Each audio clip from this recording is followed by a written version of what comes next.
from criminal prosecution for anything he does as President of the United States.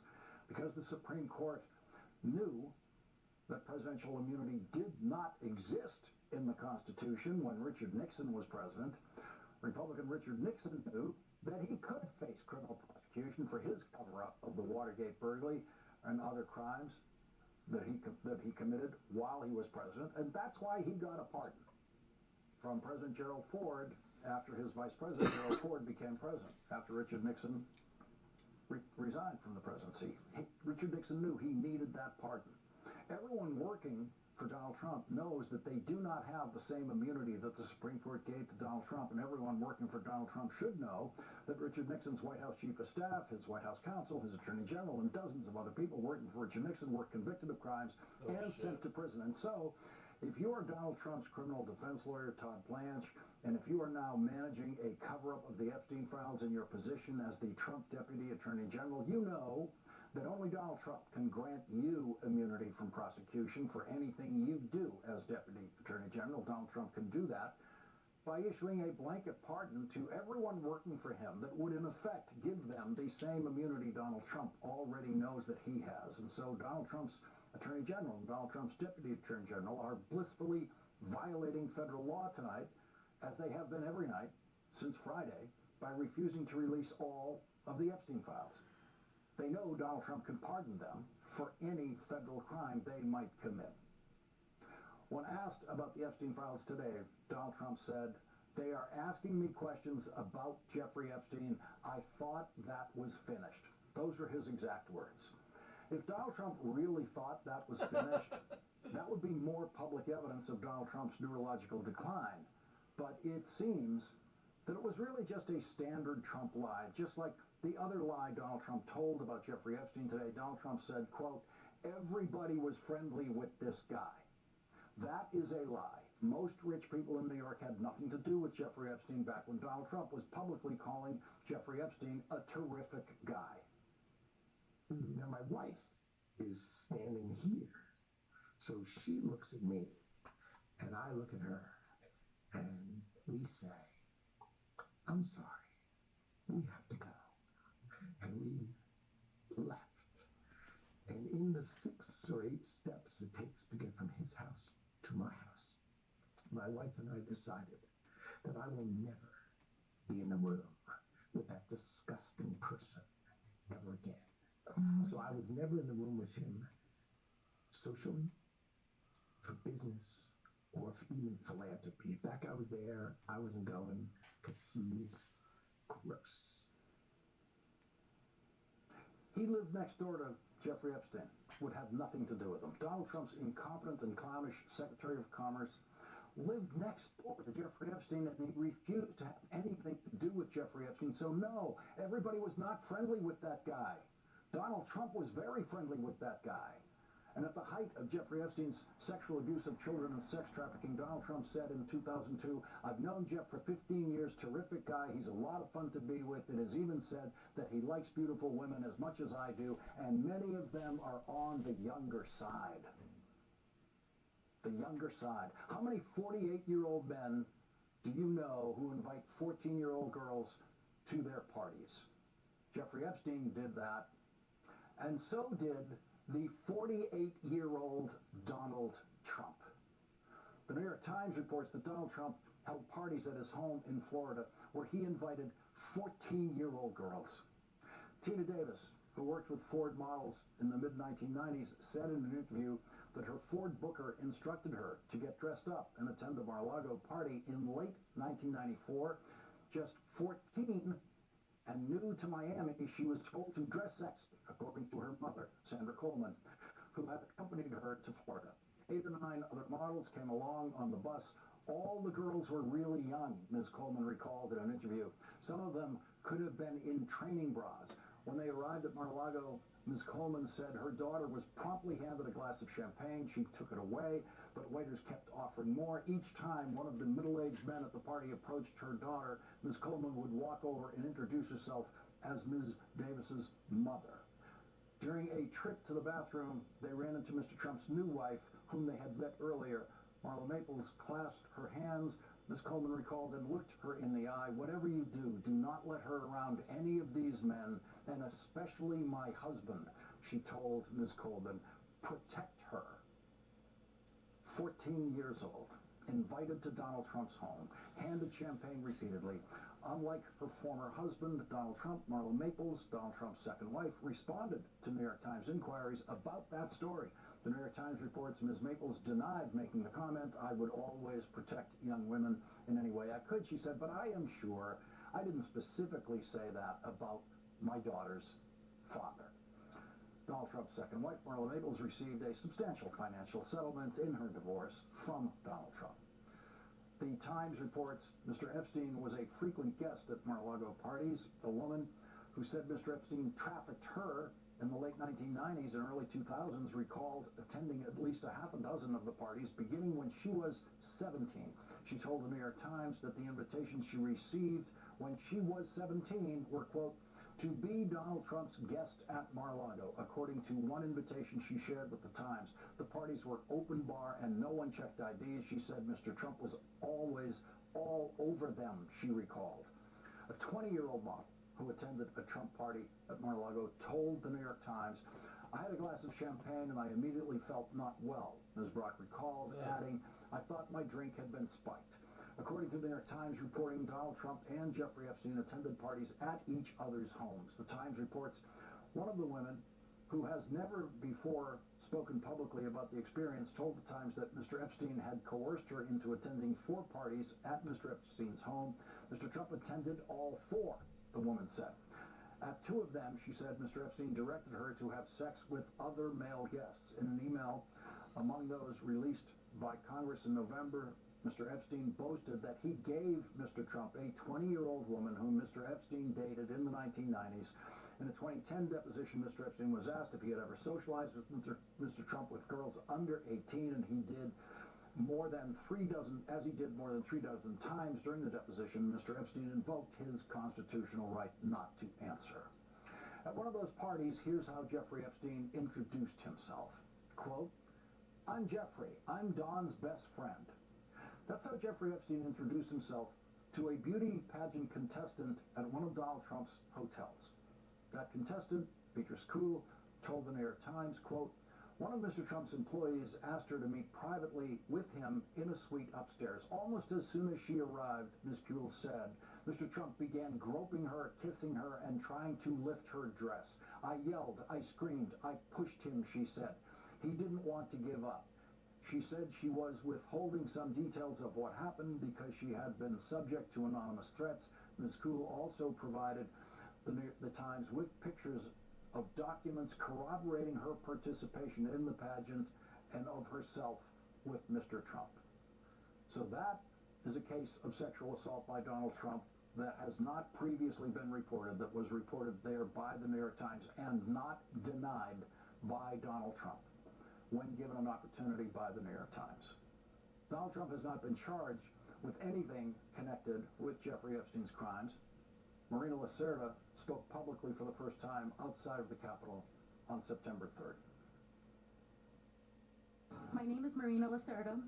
I was minor victim 1 in federal indictment of Jeffrey Epstein in New York in 2019. I was one of dozens of girls that I personally know who were forced into Jeffrey's mansion on 9 East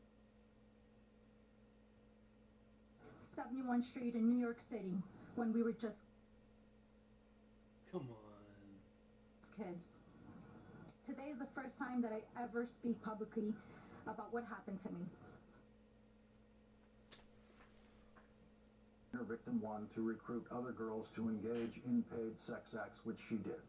Epstein asked minor victim 1 how old she was, and minor victim 1 answered truthfully.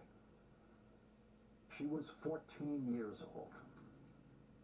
Jenna Lisa Jones was also 14 years old. I was only 14 years old when my friend brought me over to Jeffrey Epstein's house in Palm Beach in 2003. I had a terrible home life, but I was such an innocent kid then. I always did my best in school, and I had such a positive outlook on life. Until that day, The fuck, dude? I can ever tell anyone about what actually happened in that house. This guy was so rich and had so many pictures with so many famous people, and no one would have ever believed me if I told them. Congressman Ro Khanna believed her. Congressman Thomas Massey believed her, and the other survivors of Jeffrey Epstein who came to Washington. Congresswoman Marjorie Taylor Greene believed her and the other survivors. And together, those members of Congress were able to pass a law which ultimately passed in the House of Representatives almost unanimously, then passed the Senate unanimously, which requires the Trump Justice Department to release all of the Epstein files. The 14-year-old girls who were sure no one would believe them were finally heard this year, and their voices have changed the course of history. Joining us now, Jenna Lisa Jones and Marina Lacerda. They both met Jeffrey Epstein when they were 14 years old. Jenna Lisa, thank you very much for joining us once again. Please tell us how you're feeling, what you're thinking after a weekend after the first release of this tiny amount of the Epstein files. I'm feeling pretty overwhelmed, a lot of emotions. I've been going through these files like every other person out there right now. Even had to wait to get onto the website to start looking at them. But as going through them, seeing how they haven't been redacted properly for the survivors, and just reading them is really heartbreaking to see that they didn't do their job properly. And it just is a reminder of what we've been dealing with for so long, and it's just really heartbreaking over and over again. Marina, what are you feeling tonight? What have you been thinking as you've had the weekend with the Epstein files first release?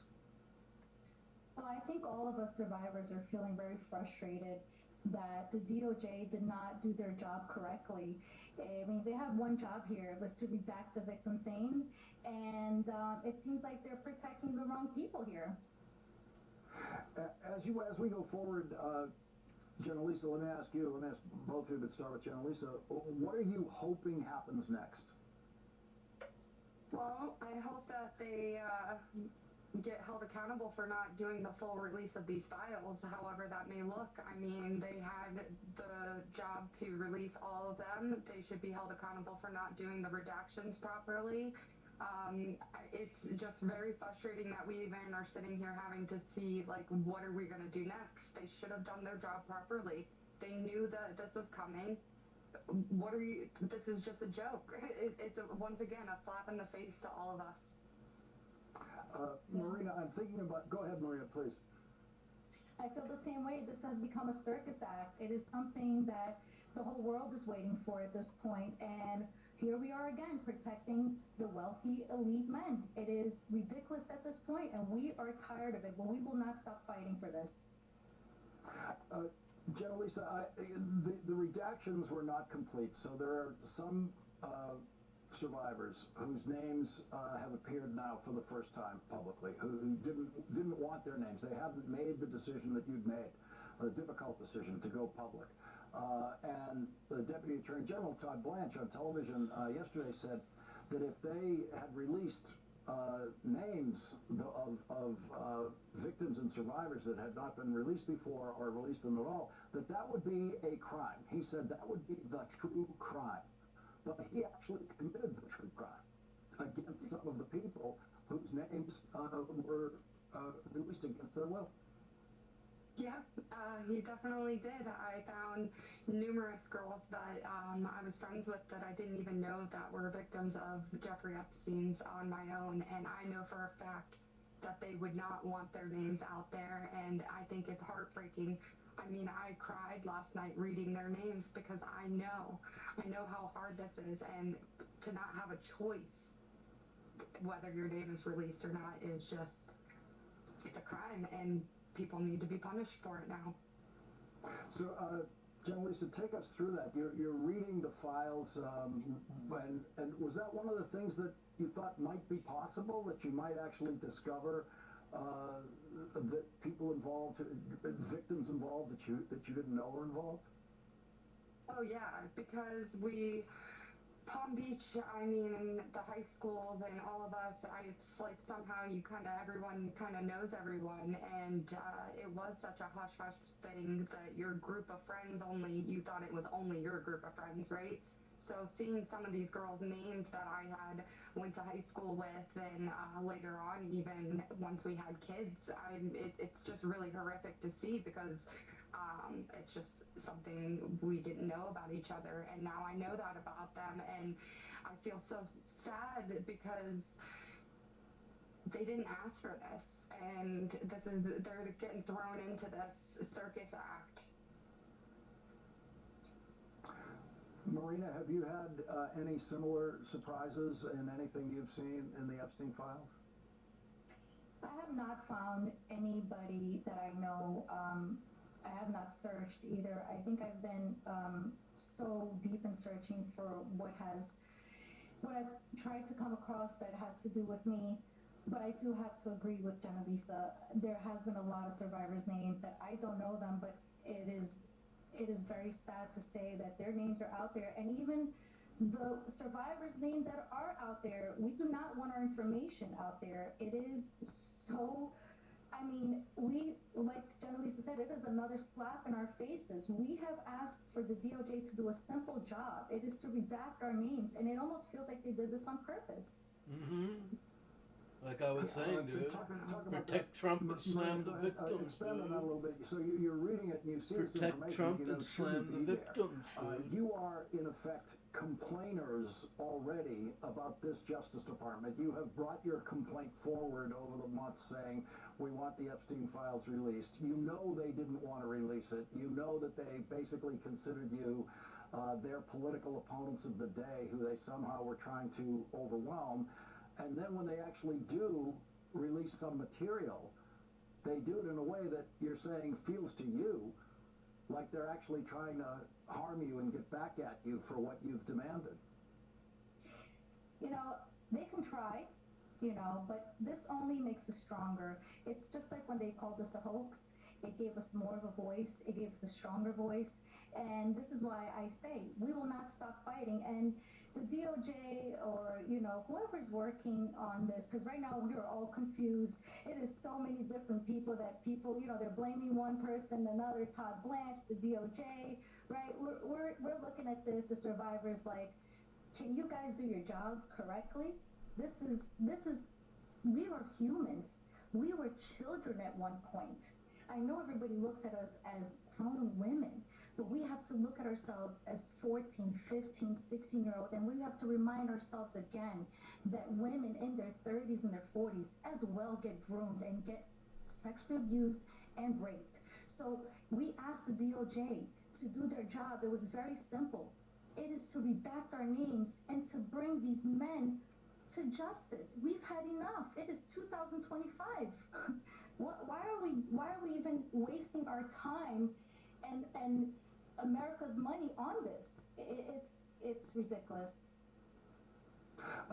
Janalisa, in terms of protecting people who have not come forward, who've not made the decision you've made, talk a little bit about what it's like to make that decision, to make the decision to say, I'm going to go public into this battle over what Jeffrey Epstein did. I'm going to have my name be public. That's a very, very difficult decision to make. And when you make it, you obviously know that you are representing hundreds of girls who are not going to come forward to tell the story of what happened to them.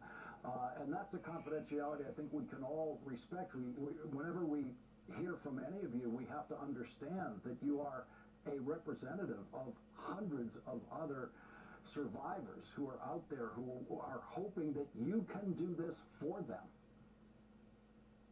Yeah, I mean, we're out here. There are many survivors that we are in contact that are out publicly, that are support behind the scenes for us, that also motivate us to keep fighting and striving to keep this going. to get the justice that we all deserve. I mean, just because someone doesn't put their face out there doesn't mean that they're not there, and that's why we speak so much harder and so much louder now as a collective, is because there is numbers. There's so many of us behind the scenes that haven't came forward, and we're protecting them, we're shielding them, and we're trying to shield them, and we're trying to get justice for all of them, all of us. But it just seems like every time we think we're in the right step in the right direction, the government goes and does something else and lets us down. And this should have been cut and dry once again, and it wasn't. And it's just a circle of abuse. And I think everyone also forgets that when we're going through this continuously, that this is an emotional and re-traumatizing all the time. And this is not just re-traumatizing of what happened to us, we're being re-traumatized by our government. And that speaks volumes, because we're supposed to be the most wonderful place. You know, this is the United States of America. We should be taking and protecting our children. And this seems like this is the hardest thing to do. Jenna Lisa Jones and Marina Lacerda, you know, one of the standard things that I do here is thank guests for joining the program. I'm, of course, thankful for you for doing that, but I can't do it in the standard way. I have to let you know that I'm very, very sorry that this is the subject that we are meeting on, that this is the subject that has brought us into this public conversation together. I'm very sorry for what happened to you, and I'm sorry that you have to be here tonight to fight for what you're hoping you can achieve here. Thank you both very much for joining us. Thank you. Thank you for having us. Thank you. Thank you. And coming up, Attorney Bradley Edwards, who has represented hundreds of Epstein survivors, will join us with Congressman Ro Khanna, who is a co-author of the Epstein Files Transparency Act, the law that Donald Trump's Justice